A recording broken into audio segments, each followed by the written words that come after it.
Let's talk about a subject that I don't think you think about very much. That's the subject of judging angels. I'm going to read you from 1 Corinthians chapter 6, verses 2 and 3, where we read, "Do you not know that the saints will judge the world? And if the world will be judged by you, are you unworthy to judge the smallest matters? Do you not know that we shall judge angels? How much more things that pertain to this life?"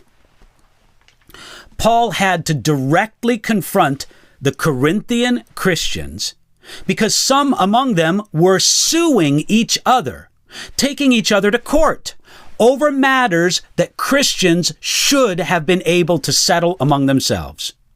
This showed immaturity and selfishness among Christians, which made them a bad witness to their pagan neighbors. In explaining how wrong it was for them to act this way, Paul pointed out that Christians were, or at least should be, fully capable to judge these matters on their own. After all, Paul noted, the saints will judge the world, and believers shall even judge angels. Christians should be fully able to judge their own matters because of our destiny. As we reign with Jesus Christ, we will, in some sense or another, judge the world and even judge angels. The idea of Christians judging angels is fascinating.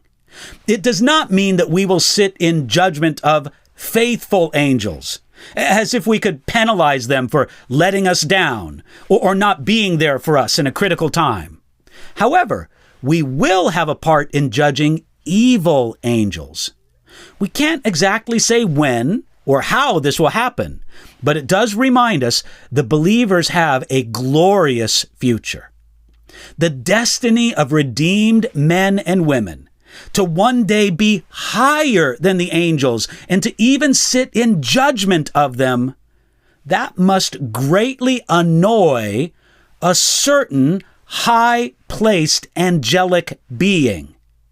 You see, that high-placed angelic being did not want to serve an inferior creature in this present age, and did not want that inferior creature to be raised up higher than he in the coming age.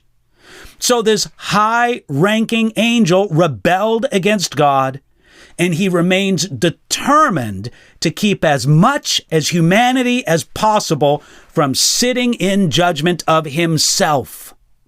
We can imagine the perverse, proud pleasure Satan takes over every soul that goes to hell.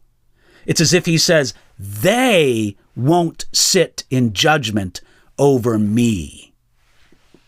Now, knowing this leads to a few practical applications. First, Christians should take to heart the matter or the importance of solving issues among themselves without having to take things to secular courts. Of course, this doesn't mean that criminal matters should be handled by the church, but disputes among believers should be kept out of law courts as much as possible. There is wisdom among God's people to decide such things, if we will only look for it. Second, take to heart the amazing destiny that God has appointed for his people. Redeemed men and women will be so glorified in the age to come that they will judge angels. This is one of the ways that God gives his people more in Jesus than they ever lost in Adam's fall. In some sense, raising them above angelic beings. God's salvation is great in where it lifts his people from and in where it lifts them to.